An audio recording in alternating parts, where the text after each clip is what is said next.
JKB back with another episode. Today on the show I'm reviewing Star Wars Battlefront 2. And I have to say, I'm not reviewing the controversy surrounding the game itself. The reason why this review is late is because I wanted to spend as much time as possible with the game before I came in front of you guys, just angry about what EA has done to us yet again. It is fucking ludicrous that somehow EA has figured out another way to screw off hardcore fans of Star Wars. So I'm with you guys, but there's a game here, and I do feel that the devs themselves, like the art department, the people that design these levels, and some of the gameplay do deserve my respect in that regard.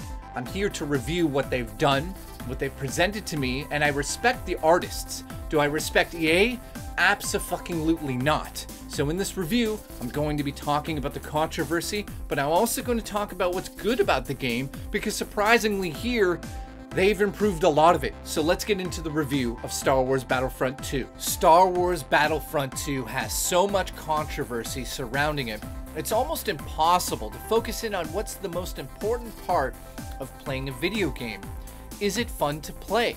Well, let's take a step back here and look at the gameplay before we get into the controversy. Gameplay on foot is an absolute blast. Never have I felt like I was in a Star Wars battle like this before.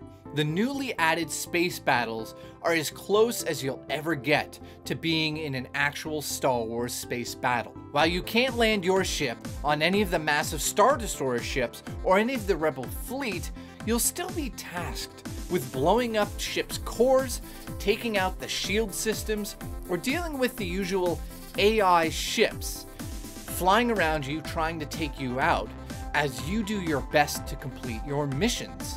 The coolest part is the choice between cockpit view mode and the classic first-person mode. Space battles look absolutely gorgeous. The fact that they've paid this much attention to the inside of all of the ships is really a plus, and I love looking at the detail when you're in the first-person view.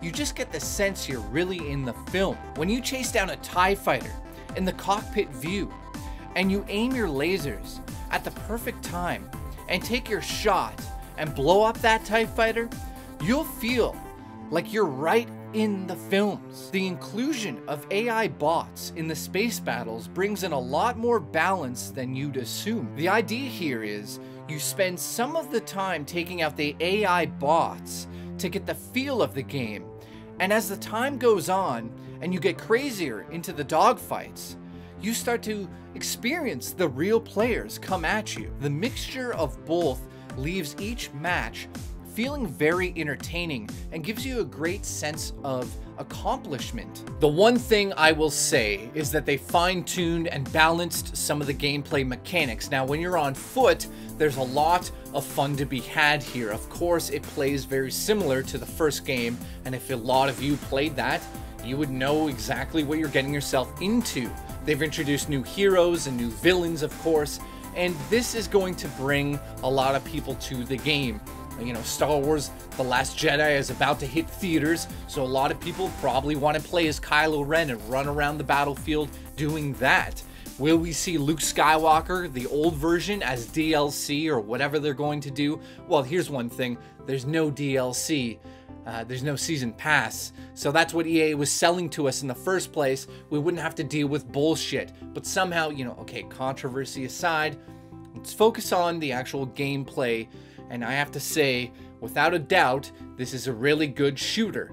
This is really, really well-designed levels. Spawn points are hit and miss here, but once you get into the game and understand what you need to do with the progression system that is super frustrating, you will encounter a lot of fun.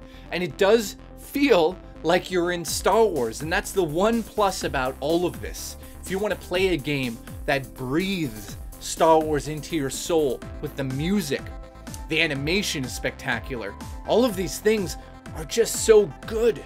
They're so good. Why does everything else have to come down on top of it and crush the whole fucking experience? This time around, they've included a single player campaign. Without getting into major details for those that want to still experience the official canon for themselves, I'll say there are minor spoilers here, so this is your warning.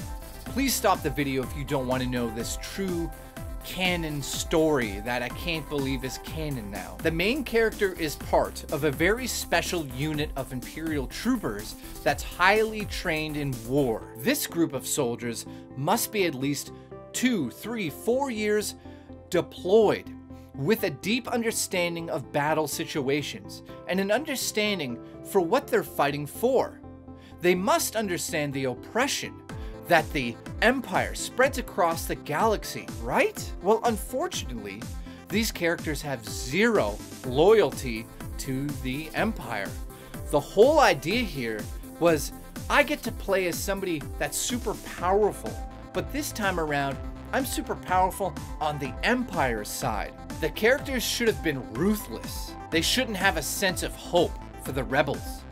They should know what they've signed up for. This is a team of the highest rank, just below the Emperor. In fact, taking direct orders from the Emperor himself. Why would you ever imagine that this team would fight for the rebels? Would these characters stand beside Leia in a battle on the planet of Naboo? Sadly, this game doesn't want to follow the story that could have been, but instead gives us characters that make unbelievable choices. Cameos that come out of nowhere with little reason for even existing in the first place. Now, I'd be failing if I didn't mention that there are fan service moments here or there, but overall it's poorly written, and that's hard to overlook. You can't have the most badass troopers in the Empire simply switch sides after the second mission, after they witness the oppression that the Empire spreads. The team would not only know what the Empire is about, but they would believe in what the Empire is about. The progression system in the game is an utter shit show. The idea of tying it into loot crates is the worst idea I've ever heard in video games, and that is going into the free-to-play model. Unfortunately, EA just doesn't understand how a free-to-play game is supposed to work, because a free-to-play game is literally free. If you like what they do in it, you're going to pay extra money, not spend over $100 for the Elite Edition to get a free-to-play system. Doesn't make sense. If this game, I'll say this publicly, was 10 bucks, even $20 free to play, and then you have to pay to get the unlocks if you want, but if you want to grind out over 1,000 hours, you can do that. That would make sense in this game. But the fact of the matter is, the progression system in the game is an utter mess, and that is the biggest disappointment, because I play this Star Wars game because I want to level up my character, get better weapons, get more special abilities. Do I want to unlock them in loot crates? Absolutely not. Why haven't they looked at past models that have worked for other games that are like this? And why would Disney let EA take something that is so beloved and turn it into a cash cow, money, hungry machine? Doesn't make sense to me. So if anybody from Disney is watching this, the gameplay is spectacular. I love playing it. The space battles are unbelievable. But I don't want to deal with fucking greedy corporations above me. That is why EA right now has a stock price that is over $3 billion lower. Because we have spoken to you. We don't want this shit in our video games. There are two types of currencies to manage in multiplayer that you can use to open up loot crates and upgrade your star cards. First, you'll have to deal with credits. Now, you can get these by completing matches or completing challenges, or when you get like a star card duplicate, you can, turn that into credits. Now, the idea of star cards is kind of interesting. You attach these cards to your character or your vehicle to be able to sort of power them up. So a star card might do something like give you smoke bombs, or it might make you a little bit more powerful, or it might actually make one of your abilities have less of a cool-off period. These are all cool and dandy, but the idea of star cards is really tied into the loot crates. And yes, you can deal with crafting parts that you will get from the loot crates, But that's just another aspect of the game I just don't want to deal with. If you receive any duplicate items or valuables, you'll get credits in exchange for your troubles, but I just feel like unlocking weapons in this game is just so ridiculous. After 50 kills with, say, one of the troopers, you'll hit a milestone. 50 kills, you get a new gun. 200 kills, you get a new gun. 500 kills, you get a new gun. Okay, well, that's it? I mean, can't I do something else about this? You can also win weapons in loot crates, which again is tied into the whole microtransactions. But right now the microtransactions are kind of missing from the game.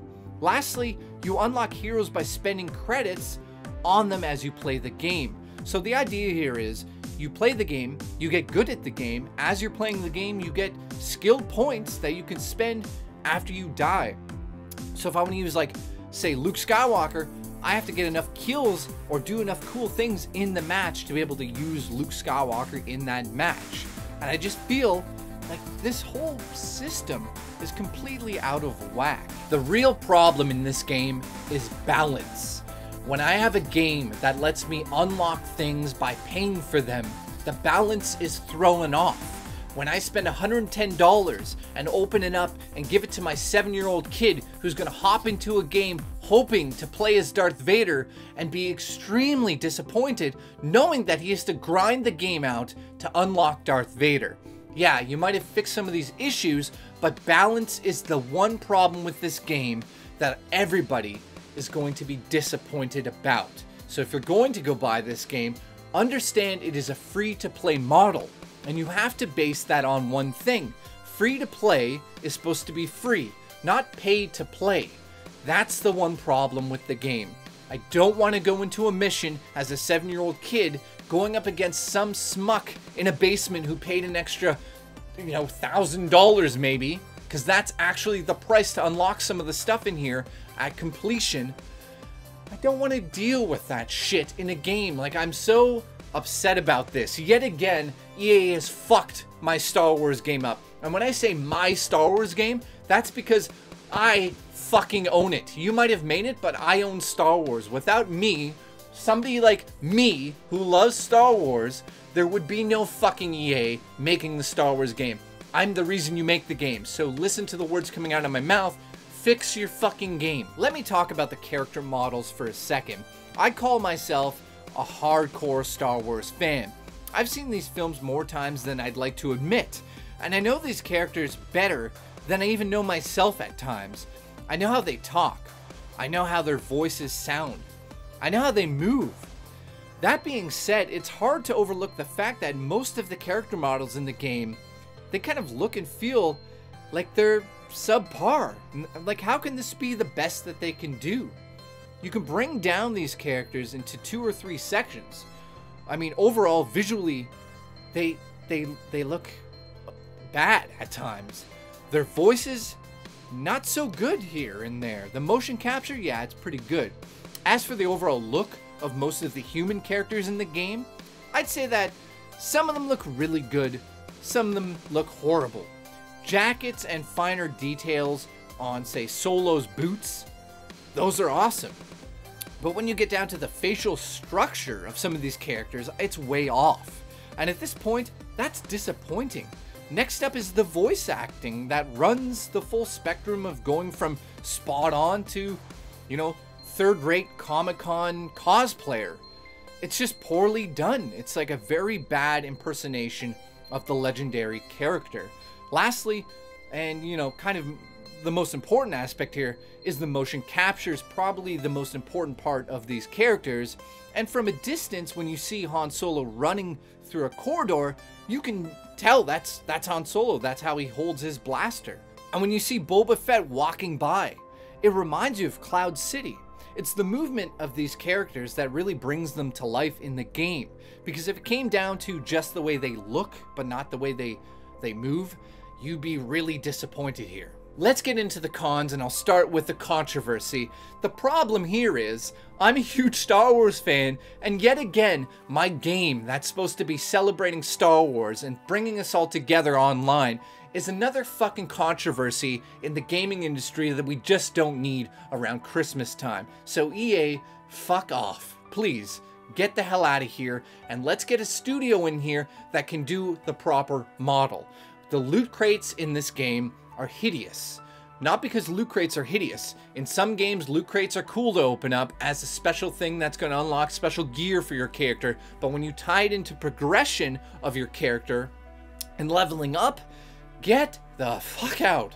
It just doesn't work. Loot crates can be considered gambling at this point in time, and a lot of people are going to feel that way. The heroes versus the villains battles in this, no matter what it's in, don't feel good.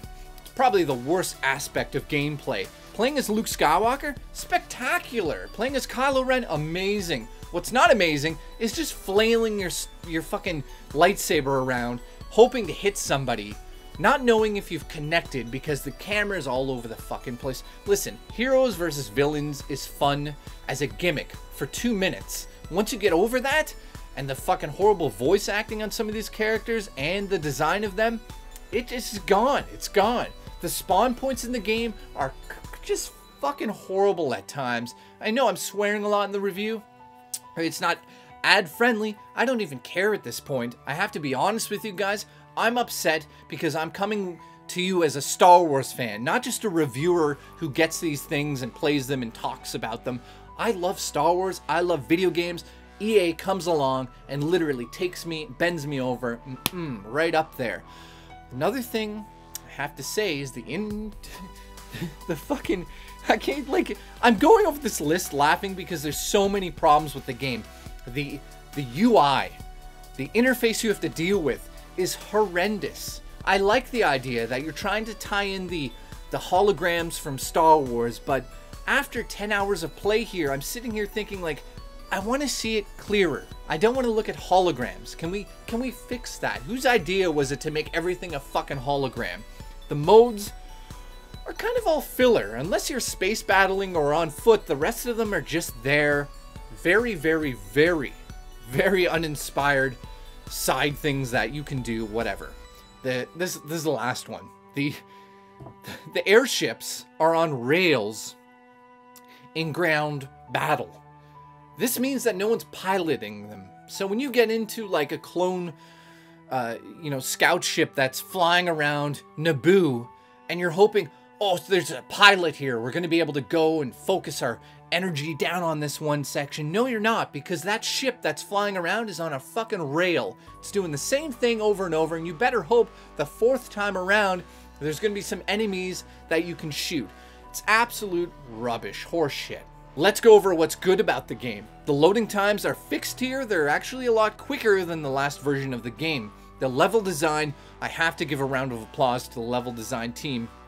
If you're watching out there, the levels are just awesome to play on. I love experiencing new levels in here. I do look forward to new levels being introduced as downloadable content that we don't have to pay for, thank fucking God. I also have to say the graphics in the game are one of the best I've seen. I mean, it is really spectacular to be able to go into a space battle and feel like you're in episode 4, A New Hope. I mean, when you shoot down a TIE fighter, you feel like you're in a Star Wars game. It really is nailed down. The audio is also incredible in the game. It has been designed by a team that understands that the Star Wars, Lucasfilm sound bank is a treasure trove of sounds that you could just put a simple little sound like that into a scene and it brings my heart out and I'm bleeding because EA is stepping on it and give us more money, you fuck. That's what's so annoying here. Lastly, the space battles are the biggest plus in here. These are the best space battles you'll ever experience in a Star Wars game, period. They've taken everything we've loved about the films and put them into the space battles. Now, yes, of course you can't land on the ships just yet. Hoping part 3 will resolve that, but I'm also hoping Disney yanks the franchise out of the cold, greedy hands of the Empire and just gives it to a studio that can still monetize the game without us having to deal with a major controversy. Oh, It's just so disappointing, and I'm going to give the game a 6 out of 10. The only reason you buy this game is if it's lowered down to $19.99. I highly suggest to not give money to EA at this moment if you can hold off. It's very important that everybody holds off on buying this game until it's $20. I'm not saying that you shouldn't play it if you're a Star Wars fan. What I'm saying here is we can't let EA get away with this. This is the second time they fucked up our Star Wars game. We own the game. They may make it, but we fucking pay for it. They profit. How much money this time is up to you. So thank you so much for watching, JKB. If you like what I did in this review, please consider subscribing. I'll see you in the next episode of JKB.